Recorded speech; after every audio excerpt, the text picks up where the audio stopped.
ফুলগাজী পশুরামে টেকসই বাঁধ না থাকার কারণে সবসময় অল্প পানিতে বাঁধটা ভেঙে গিয়ে আমরা প্লাবিত হয়ে যাই। আমরা চাই টেকসই বাঁধ নির্মাণ হোক।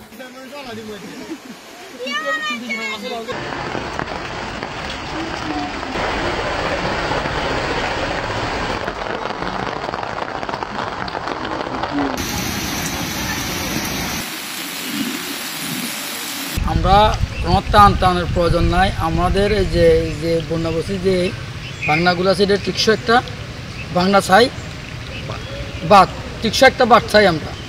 আমরা টানের প্রয়োজন, আমরা টিকসো একটা বাদ চাই।